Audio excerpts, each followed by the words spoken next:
എല്ലാ പ്രിയ വിദ്യാർത്ഥികൾക്കും പുതിയ വീഡിയോയിലേക്ക് സ്വാഗതം. കേരള യൂണിവേഴ്സിറ്റി ഡിഗ്രി പ്രവേശനത്തിൻ്റെ ഭാഗമായിട്ടുള്ള ഫസ്റ്റ് സപ്ലിമെൻ്ററി അലോട്ട്മെൻറ്റ് പ്രസിദ്ധീകരിക്കുന്ന സമയം യൂണിവേഴ്സിറ്റി പബ്ലിഷ് ചെയ്തിട്ടുണ്ട്. വിശദമായ വാർത്തയിലേക്ക് തന്നെ പോകാം. ആദ്യമായി ടീച്ചറിൽ കാണുന്ന വിദ്യാർത്ഥി സുഹൃത്തുക്കളുണ്ടെങ്കിൽ തീർച്ചയായും മറക്കണ്ട സബ്സ്ക്രൈബ് ചെയ്ത് കൂടെ പ്രത്യേകം ശ്രദ്ധിക്കാം. സബ്സ്ക്രൈബ് ചെയ്യുന്ന നോട്ടിഫിക്കേഷൻ ബെല്ലേക്കുള്ള ഓപ്ഷൻ എനേബിൾ ചെയ്യുക. ചാനൽ വീഡിയോസ് നിങ്ങൾക്ക് ഉപകാരപ്രദമാകുന്നുണ്ടെങ്കിൽ തീർച്ചയായും ലൈക്കും കൂടി ചെയ്യുക. അതുപോലെ നിങ്ങളുടെ സുഹൃത്തുക്കളിലേക്ക് ഷെയർ ചെയ്ത് കൊടുക്കാനും കൂടി പ്രത്യേകം ശ്രദ്ധിക്കാം. അതുപോലെ തന്നെ നമ്മുടെ ചാനൽ വാട്സപ്പ് ചാനൽ ജോയിൻ ചെയ്യാൻ ആഗ്രഹിക്കുന്നവർ വാട്സപ്പ് ചാനൽ ജോയിൻ ചെയ്യുക. വളരെ പ്രാധാന്യം അറിയിക്കുന്ന വാർത്തയിലേക്ക് തന്നെ നടക്കാം. കേരള യൂണിവേഴ്സിറ്റി ഡിഗ്രി പ്രവേശനത്തിൻ്റെ ഭാഗമായുള്ള ഫസ്റ്റ് സപ്ലിമെൻ്ററി അലോട്ട്മെൻറ്റ് പ്രസിദ്ധീകരിക്കുന്ന സമയം വന്നു.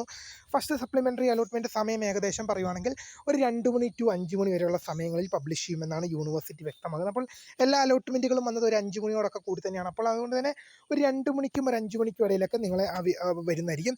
അലോട്ട്മെൻറ്റ് എപ്പോൾ വന്നാലും ഏത് നിമിഷം വന്നാലും ആ വിവരം നിങ്ങളിലേക്ക് അറിയിക്കാനുള്ള എല്ലാ സജ്ജീകരണങ്ങളും നമ്മുടെ ചാനലിൽ ഓക്കെയാണ്. ചാനലൊന്ന് ഫോളോ ചെയ്ത് വെക്കുക. അലോട്ട്മെൻറ്റ് വന്നു കഴിഞ്ഞാൽ അലോട്ട്മെൻറ്റ് കിട്ടിയ വിദ്യാർത്ഥികൾക്ക് അഡ്മിഷൻ സംബന്ധമായ ഡീറ്റെയിൽസും അലോട്ട്മെൻറ്റ് കിട്ടാത്തവർക്ക് സെക്കൻഡ് സപ്ലിമെൻ്ററി അലോട്ട്മെൻറ്റുമായി ബന്ധപ്പെട്ടുള്ള എല്ലാ ഡീറ്റെയിൽസും നമ്മുടെ ഈ ചാനലിലൂടെ തന്നെ ലഭിക്കും. അപ്പോൾ പുതുമയെ കാണുന്നതിന് അഡ്മിഷൻ സംബന്ധമായ ഡീറ്റെയിൽസ് അതിൻ്റെ അലോട്ട്മെൻറ്റ് വന്ന ശേഷം വീഡിയോ ഇടുന്നതായിരിക്കും. അപ്പോൾ ബൈ.